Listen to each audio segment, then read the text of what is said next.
Jizz. Remember when we used to end off the show with that Take 5 by Dave Brubeck? Yeah, fuck yeah. Great song. Do. I love a jazz. That's why I put the jazz boogie on our podcast right at the start. That same old jazz track. Little bubble. Little bibbly bibbly. Oh my god, it's recording! What? Teeny dog, it's recording on the microphone! Teeny. Teeny's got a weenie. Oh my god. And it's out. It's recording my video face! My video. What's opposed to your other face? What's your non-video face? The face that I have neutrally. Maybe I should use my neutral face today, just like, whatever. Let's see it. Give me a demonstration of your neutral face. So this is my neutral face. Okay, give me your podcast face. That's the same thing.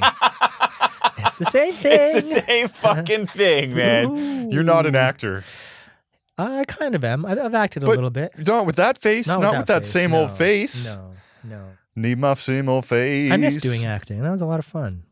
Although I didn't really act. Yeah, now you did. Back, it doesn't matter. You're background. It's still acting. Yeah. Still fucking acting. It's yeah, true. You made it, man. You made Sometimes almost even more important. I don't know if you've ever watched a movie I wouldn't go that far. Well, I don't know if you've ever watched a movie where there's like a scene with a lot of extras, and then sometimes the extras will like look at the camera, and it totally takes me out of it. Like the immersion breaks right away. Yes. So if you're an extra, that's true. Stop looking at the goddamn camera. That's why it's an art and why it's skill. It's and good. That's why it's more important than a leading actor. And even the director takes notes from the fucking extras. Have I mentioned when I was typecast as a terrorist? Yeah, you told me podcast? that. Yeah, no. Should we get into the podcast? You can tell us. Maybe. I don't know if you want to hear it. I do. Hear it? Yeah. What about you? Yeah. I said you. Me? You. Me. Stop. You. You ready? Yep. Wow. Oh, there's something really funny about that. I know. Let's go. What do you want to talk about this week, Eric? Same thing we talk about every week, Amir. Rich people. Fuck them. Live to tape from Vancouver, it's Eric's Living Room, a show best listened to in the nude, featuring Amir Ali. And now, the man who still hasn't paid me for voicing these intros, here is your host, Eric Chapman. Hi, I'm Eric. He is Amir. Welcome to the podcast. You know what I noticed after this is our 36th episode? Eric's Living Room at Proton Mail, you were right. So let's start pounding that out. Eric's Living Room at Proton Mail. Give us the email. As soon as we turn the mics on, you start clearing your throat. Do you know that? No, but I mean, obviously, when else would I clear my throat? It's so amazing. Like I have like sometimes I have like 10 minutes of audio before us. And when you don't know the mic's on, nothing. And then I was giggling about it when I was editing last week. I was like, there's that throat clear again. And it's like as soon as the mic turns on, it starts happening. I think it's even less about clearing my throat and more of like a mental prep thing. That's it. Even when I'm playing music, and I'm going to make this part of my shtick when I actually perform live, I'm going to just sit there for a while and then do a really obnoxious throat clear before I do every song. See, that's funny. Yeah. I like that.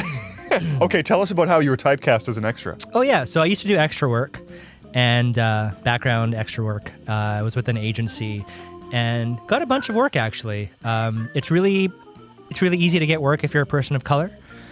Is that legit? In the film industry now, Yeah, they're always looking for diverse people. Yeah. So I'm with this agency and I get this random email about a casting call, and it doesn't really say a lot about what the role is, but I'm like, yeah, sure. I wasn't doing anything at the time. I didn't have a job, so I took it on. They sent a follow-up email like the next week to everyone that had agreed to do it, and I noticed a pattern in the names of the people that received this follow-up email. Oh, shit. And it was all names like Abdul or like Bhupinder. Habib. Yeah, No Indian names. No Indian names. All Middle Eastern Particularly names. even Middle Eastern. No. And even my name is technically a Middle Eastern name or a Persian name for some people. Is it really? Yeah. Oh, okay. And I was like, okay. And then I open up the actual document that says what the shoot is. And we were all going to be prisoners in like a Guantanamo Bay type facility. and it was for a History Channel show about SEAL Team 6, the team that I believe is the team that ended up getting Osama. Yeah. Totally. So that was interesting, and it was actually shot at Riverview Hospital. Okay, Riverview, for people that don't know, in the Lower Mainland, Riverview is a very large, very old-time, controversial mental hospital it's not shut down, but it's not widely used anymore. Yeah, it was shut down for a bit, and then I believe they opened up certain wings to do a little more, but it's, I think the most popular use for it in the last... is film, Film, and specifically Riverdale. There was a lot about Riverdale being shot there. Oh, okay. So it was really cool to be inside this sort of abandoned wing of Riverview. And some of the rooms were very creepy. I bet. Because I've been there just on the grounds, and even when it's close to dark, and it's like, oh, damn, this is creepy. Like, the buildings are all boarded, and they're old-ass buildings, and it's like forested area. But anyways, keep going. That was basically it. If you're into, I had to wear like a jumpsuit for it, but I was just going to say, if you're into horror movies and you want to see Riverview, there's a movie called Grave Encounters. It's entirely filmed in Riverview. It's a found footage movie. Is it good? It's okay. Yeah. It's not the worst. Yeah. But it's interesting just to see Riverview. Seems we're on the topic of you. We've pointed out that you clear your throat, and now we're talking about how you've been typecast. We forgot to show everyone your new tattoo last time. I'm gonna laugh every time, and I think you're trying not to in moments too, and I'm gonna giggle at that. So it's a broken television, which is kind of like kind of fits in with Eric's living room. I don't know if you saw it. Oh yeah. So I'm sure they could. Around the edges because it's healing and drying. Yeah. It needs to be moisturized. All right, mental health check. I've been in a ball of anxiety lately. You know what? So have I, but you go ahead. I can't get out of it, man. And it's not debilitating. Like, I'm okay with it, but it's like, I don't know what the fuck it is, dude. But I cannot stop this fucking anxiety. It comes on, like, not all the time, but like once every day or two, I'll just be like, fuck, I'm going to throw up. I feel like throwing up. And you don't know the source of it. I'm trying to find the source. I'm meditating on it. I'm even taking time to meditate on it. And I can't fucking find it. I think it's just like anticipation of possibilities of the future, the soon future with my broadcast career and stuff. That could be part of it. I don't know, but it doesn't feel like excitement, so I don't think that's it. It's anxiety. And I mentioned it to Leslie, and it bothered me one day when I was hanging out with her, and I thought maybe it was something to do with her and our relationship, but it's not. It's cool. We're taking it easy. It's fun. She's great. And so that's not it. So yeah, but fuck, man, it's killing me. Yeah, very often I find that it's so deeply subconscious that it is hard to identify it. Yeah. And I've been in the same place for the last, I want to say 3 or 4 days, just this, and I've mentioned it before when we talked about the sort of the concept of like pressure, or feeling pressure, you don't know where it's coming from, but just like almost a sense of like impending doom, and it's really uncomfortable. Yeah, that's kind of some of mine too. Yeah. Sometimes I wonder if there's like something going on that we're not aware of, that maybe our intuition is picking up that something is about to happen or something. Oh yeah, I think about that all the time, man. And even today, getting here, the commute, the energy in the city from New West to Broadway down all the way to here, there's just a weird energy out there. There was this guy on the train today that was talking on the phone, swearing and stuff. And when he got off the train, he immediately got off the phone. And I don't think he was actually on the phone at all. He was just pretending to be. And I don't get why. The entire train ride from like New West to Broadway, this guy was on the phone yelling, shouting, and swearing. And then I got off the train, and someone's yelling downstairs at Broadway station, getting arrested by police. Oh, damn. And just the vibe was just weird. You know what? I was working downtown last weekend too at an auction pickup. And it was a bad vibe too, now that you mention it. A couple of the clients that came to pick stuff up, they were like 2 hours early for their pickup, and we give you a scheduled time for a reason. And the guy just starts swearing. Like, fuck this, blah, blah, blah. He's a big guy too, and like the door person, her name's Edlin. She's like 5'1", 100 pounds, soaking wet. And this guy's like, "Urgh," and he gets this vibe. We're like, okay, get it. And then he comes back later, and we give him his stuff, and he's going away, and he's like, "Can I use your bathroom?" I'm like, "No, we don't have a bathroom." He's like, "Urgh," and he gets mad at it again. He starts cursing us out. And it was downtown, so it's part of that vibe, man. Man, there's just... People got to poop, I get it, but geez, it is. You're right. There is a kind of a thing going on right now. I wonder if there's just like an overall sense of uncertainty. My own mental health check, again, like I said, I kind of feel the same way you do. I've been really restless lately. I can't seem to just like sit and be comfortable. Do you get restless legs? No. Okay. I'm just sort of restless mentally, and I can't find anything to do really that settles my mind. Taking a gummy kind of helps sometimes, honestly, just to take the edge off. I don't really drink often, but I imagine if I had a drink, it might help. I imagine if I smoked cigarettes, that would probably help, and I'm not going to. Yeah. Um, So would heroin if you did heroin. But we don't want to go there. Not until I'm like 78 and on my deathbed. Oh, you're going to do drugs when you're older? You've heard people say that, like, they're not going to do it, but if, if they're in their last days kind of thing, That's when they'll do it? What do you have to lose at that point? Yeah, I think even before that. Like in your 60s or something? Like 70s, you know what? Like starting to not be able to, like hips are going or something. Fuck it, man. Just start, Yeah, if I'm at peace with myself at that age, I think I would too. Yeah, what do you got to lose if you've done it all? This does kind of tie into something that I not experienced recently, but I was telling you before we started that I watched that movie Blackberry that you apparently haven't watched. For somebody that watches everything and watches all the TV shows and movies and thinks they're all the best TV shows and movies ever made, that you haven't seen or even heard of Blackberry. You're not even a true fan of TV and movies, man. You don't even know. No, I'm not a fan like you are. I'm busy watching other shit. But it's a good movie. It's a Canadian movie. Not quite a biopic, but kind of. Yep. Stars Jay Baruchel, who's sort of like a Canadian icon now. And it's kind of about the sort of roots of BlackBerry, how they became the most popular brand in the cell phone industry. And then when the iPhone was launched, how they just like went... Mm-hmm. But that made me think about, and it might even connect to why I'm sure we're not alone in terms of people that are out there feeling restless or anxious or any variation of those things. And I have to wonder how much part the internet plays in our everyday mental health woes. And I think about BlackBerry, the phone. When it was in its heyday, all you could really do with this BlackBerry was text, email, browse a little bit. Mm-hmm. There was no apps. Mm-hmm. And then the iPhone was launched, and it came with the first ever like app store. Mm-hmm. And it kind of changed the way we... it changed the way we lived, honestly. Like, yeah, a lot of people, yep. To do all of the things that now you could do on an iPhone, you had to be at home with your computer. Yeah. And now it was with you everywhere. And I think that took a big piece of our mind away from just our natural way of living. And that's sort of what I pitched to Eric in terms of this topic. I feel personally like the internet is in some way interfering with our natural way of existing. And of course, we can self-moderate and use it less and use it minimally. But let's face it, who of us living in this society is using our smartphones in a healthy way, a healthy amount, and an amount that we moderate ourselves in a healthy way with it? I like to think that I do, but I know that I could be using it less.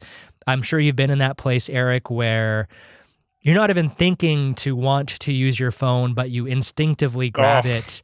I remember that happened to me, and this is when I stopped using Instagram to a great degree. I know I still, post stuff every now and then, but there was a time where I wasn't thinking about it. I don't remember what I was doing, but I just grabbed my phone, went onto the app, and there was no conscious thought behind it. It was like automatic, like robotic to pick it up and do that. Mm-hmm. And I think that's unhealthy. Oh, it's horrible. Sometimes when I do that, I notice I'm doing it, and when I'm grabbing it, I'll just throw it back on the couch and be like, no, why? I just scrolled Instagram for 20 minutes, and I felt the serotonin or whatever the chemical is in my brain just firing off. And I'm like, okay, I'm done. I put it down. I escaped it. And then, I grab it and I'm like, no. It's like, I want to throw it. How many apps do you have on your phone? Oh, I don't really have many. And the apps that I do have are actually like productive apps. Like I've got an app for like my guitar tabs, for example. Okay.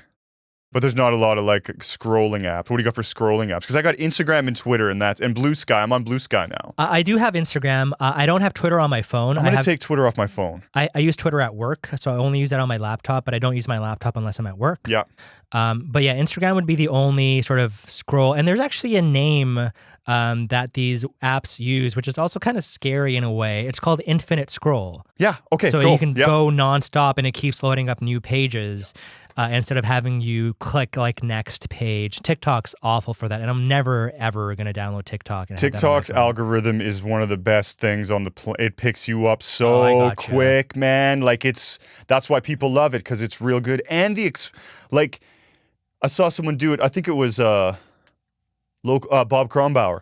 He did a comparison because he's very social media and app. Oh, That's he's what he a does TikTok now. pro now. Yeah, basically. so he shared some stats, and like the same video on Instagram reached 1,000 people, where the same video on TikTok was like 10,000 people. So it's like, and again, like if you spend 1 millisecond longer on that booty shaking video, then you're booty shaking. That's all Oh, you're I gonna know. get. Like it's Yeah. like so Instagram, intelligent. yeah, Instagram's not bad that way either, but that's not I don't No. find that to be a good thing necessarily. It's No, just I like, hate it. what are you doing to I me? always end up getting fed gym bro stuff.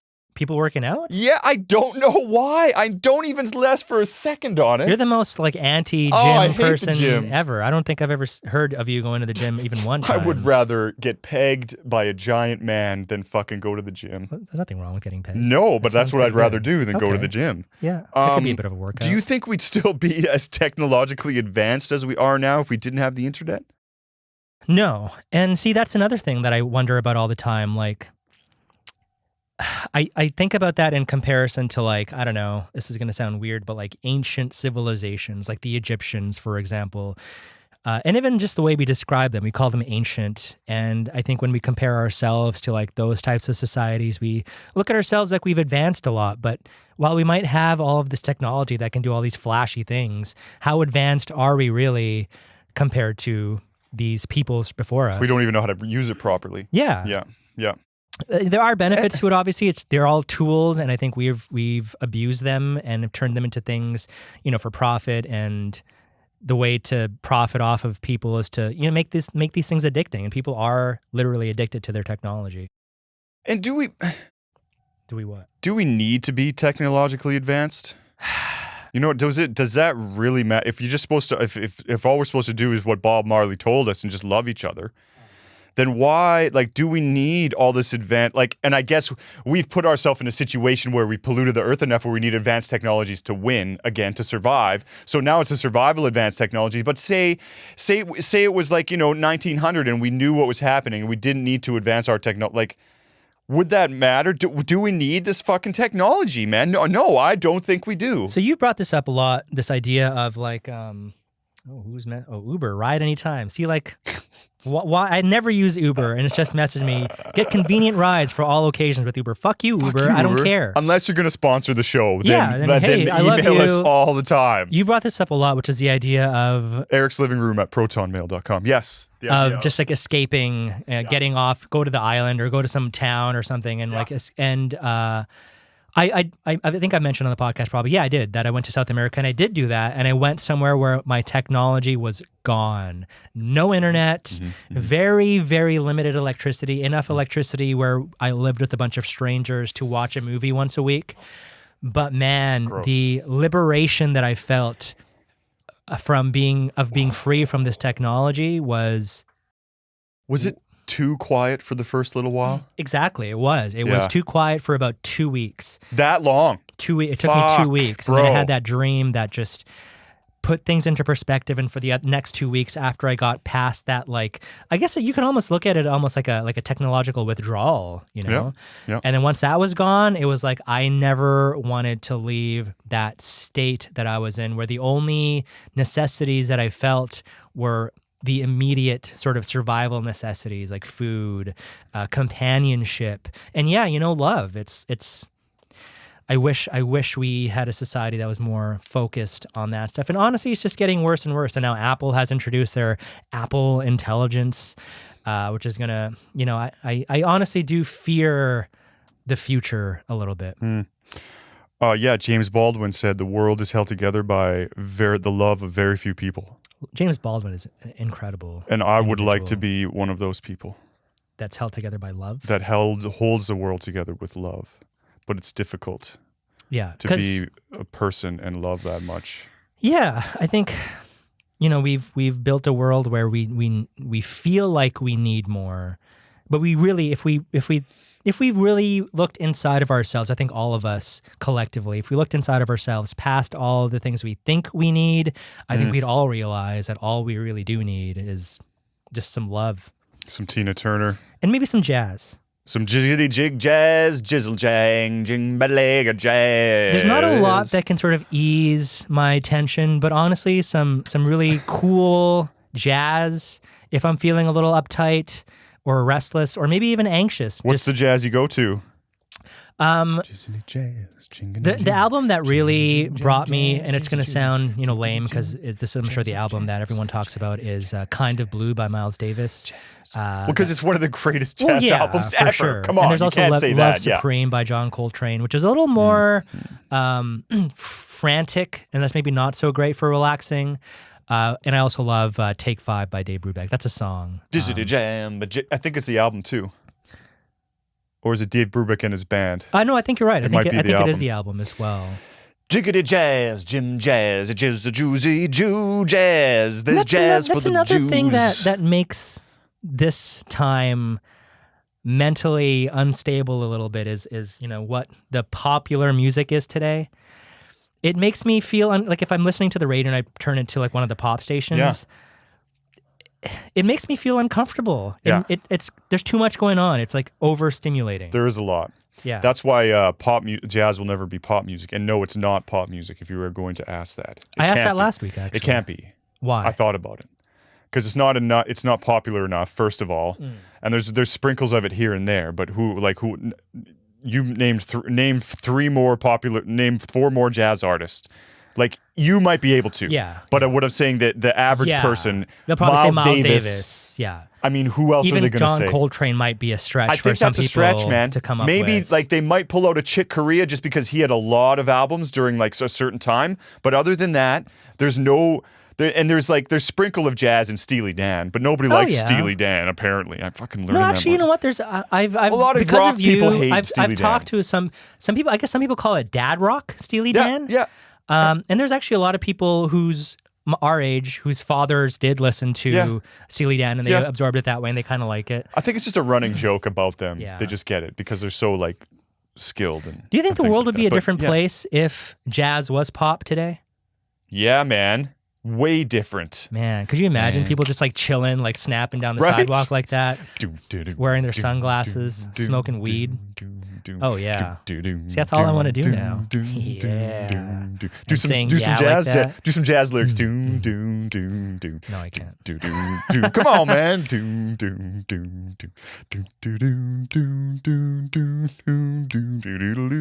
Walking down the street, listening to jazz. That's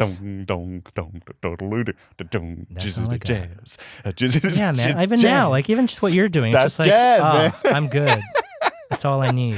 It's brought me way down. It's a shame. Because I think music shapes who we are, and it becomes part of our personality. So yeah, I think that the true effects of jazz, which are really freeing. Like if you can get into like the free form jazz stuff, like it's like, what are you doing, bro?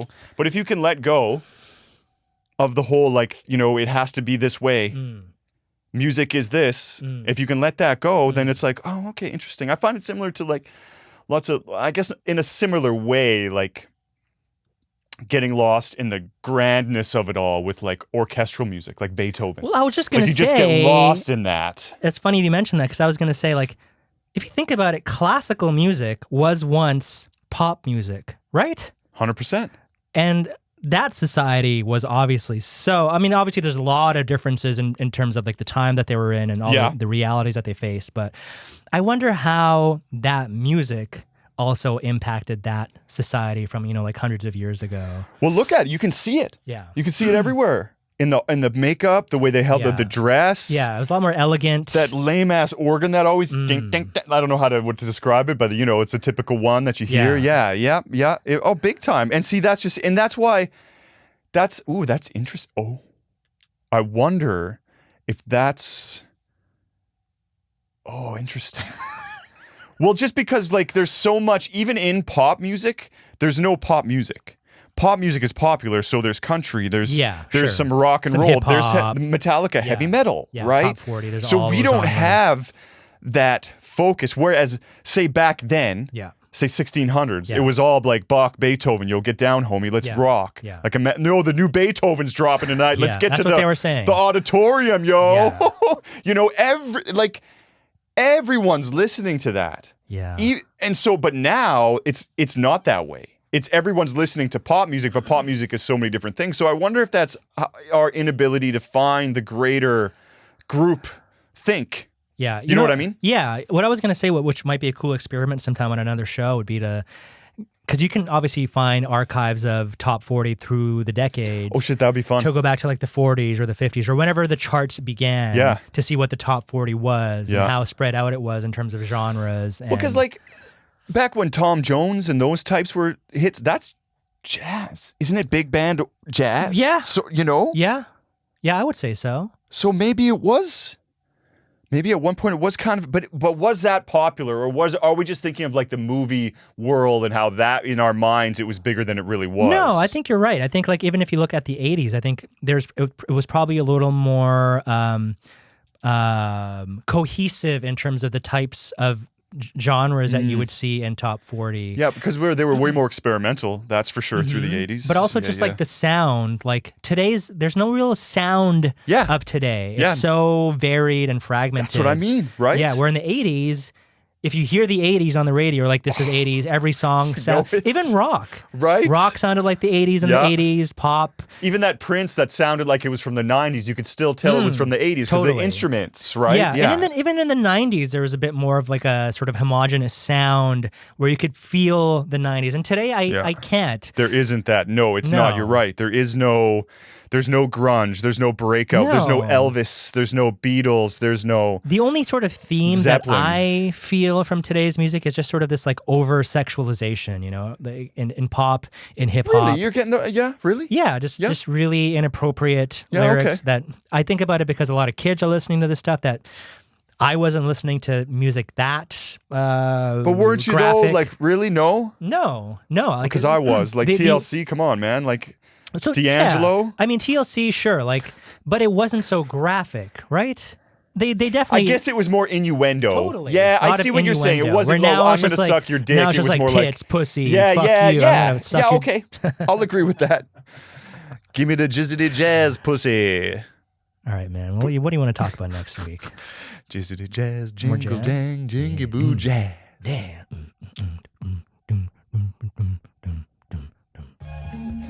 Boy, am I glad that's over. Eric's Living Room was filmed live to tape in Eric's Living Room. Written, directed, and produced by Eric and Amir. For Eric's Living Room, I am Abby DeForest. Please send help. A Teeny Turner production.